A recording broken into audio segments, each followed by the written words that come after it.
were the Tuskegee Airmen?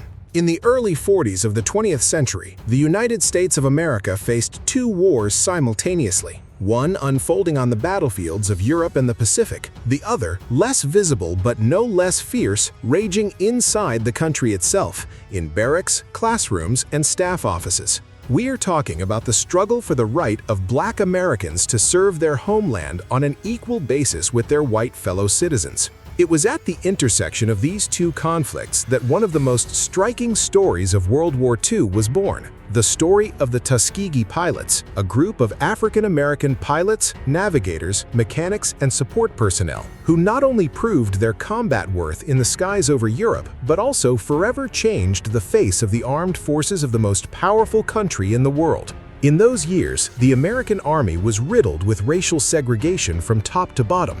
Black soldiers were assigned to separate units, were not allowed to take command positions, and the very idea that an African American was capable of flying a combat aircraft seemed absurd to the military leadership. There was a persistent and unsupported belief that Black people did not possess the necessary intellectual and physical qualities to pilot complex aircraft. This belief was based not on facts but on prejudices deeply ingrained in American society since the days of slavery. However, pressure from African-American public organizations, the Black press, and a number of political figures led to the United States Army Air Corps being forced to launch an experimental training program for Black military pilots in 1940. The place chosen for this experiment was the small town of Tuskegee, Alabama, located in the heart of the American South, where Jim Crow's racial laws were particularly harsh. Tuskegee University, founded in the late 19th century by the great African-American educator Booker Washington, became the intellectual base of the program, and flight training took place at Moton Field Airfield, located a few kilometers from the city. In July 1941, the first class of aviation cadets began their studies. The training conditions were far from ideal. In addition to the usual difficulties of flight training, the cadets faced daily racist insults, domestic discrimination, and outright sabotage from those who wanted the program to fail. Nevertheless, in March 1942, 5 people from the first set successfully completed their training and received military pilot wings. Among them was Benjamin Oliver Davis, Jr., the son of the first Black general in the American Army, a man who was to become the soul and symbol of the entire Tuskegee Airmen's movement. The first combat formation staffed by the graduates of the program was the 99th Pursuit Squadron, later renamed the 99th Fighter Squadron. In April 1943, she was transferred to North Africa, where her baptism of fire began. The pilots flew Curtiss P-40 Warhawk machines, reliable but already outdated machines that required high skill and composure from the pilot. The first months of combat work were not easy. The squadron carried out tasks of attacking ground targets and patrolling, but initially did not achieve major aerial victories. Opponents of the program in Washington immediately seized on this as proof of the inability of Black pilots. There were demands to disband the squadron and stop the experiment. However, the command of the Mediterranean Theater of Operations defended the pilots, and the squadron continued to fight. In early 1944, a full-fledged 332nd Fighter Group was deployed in Italy, combining the 100th, 101st, and 102nd Fighter Squadrons, as well as the 99th, which became part of it later. Lieutenant Colonel Benjamin Oliver Davis, Jr. took command of the group. It is from this moment that the most glorious chapter in the history of the Tuskegee Airmen begins.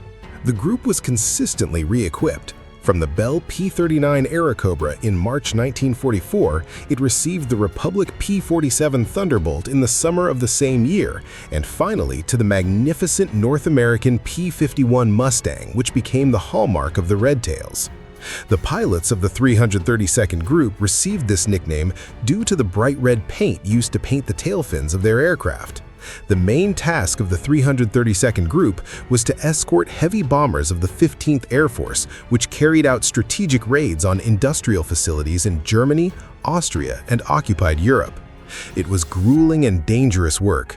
Each flight lasted many hours. The pilots operated at the limit of the range of their machines, and the German fighters, including the Messerschmitt Me-262 jets that appeared in the last months of the war, posed a serious threat.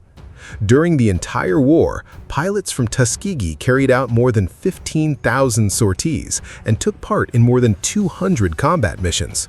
They destroyed 112 enemy aircraft in aerial combat and about 150 more on the ground during raids on airfields. The courage and professionalism of the Tuskegee pilots have been recognized with many awards. During the war, they received 150 Distinguished Flying Crosses, 744 Air Medals, 14 Bronze Stars, and 8 Purple Hearts. Decades later, in 2007, the surviving veterans of the program were awarded the Congressional Gold Medal, one of the United States' highest civilian awards, in belated but deeply symbolic recognition of their service to the country. In addition to the 332nd Fighter Group, the 477th Bomber Group, equipped with medium bombers, was formed as part of the program. Although this group did not manage to take part in combat operations before the end of the war, its existence in itself was an important step. It proved that African American military personnel are able to master and operate sophisticated equipment, work as part of numerous crews, and perform tasks requiring the highest coordination and discipline. The significance of the Tuskegee pilots goes far beyond their combat achievements. Their service has become a powerful argument against racial segregation in the armed forces. When the war ended and soldiers returned home, it became impossible to pretend that Black Americans were unable to perform military service on equal terms with whites. On July 26, 1948, President Harry Truman signed Executive Order 9981, which marked the beginning of the desegregation of the American Armed Forces. Many graduates of the program continued their distinguished careers after the war. Benjamin Davis Jr. rose to the rank of general and became one of the most respected military leaders of his generation. Charles McGee flew a total of 409 combat missions in 3 wars: World War II, Korean, and Vietnam. Daniel Chappie James Jr. went even further, becoming the first African American in the history of the United States to be awarded the rank of 4-star General of the Air Force. The legacy of the Tuskegee Airmen continues to live on in American culture and public consciousness. Their story is told in documentaries and feature films, books, and museum exhibitions. The Tuskegee Air Base has been turned into a national historic landmark, and the names of the pilots are named after schools, streets, and airports across the country. But perhaps the most important legacy of the Red Tails lies not in monuments and awards, but in the simple and irrefutable fact that they destroyed the myth of racial inferiority at the cost of their own blood and sweat, in fighter cockpits at an altitude of several thousand meters, under fire from anti-aircraft guns, and in battles with the best aces of the Luftwaffe. They proved that the sky does not distinguish skin colors and opened the way for generations of African Americans in military aviation, civil aviation, and space exploration.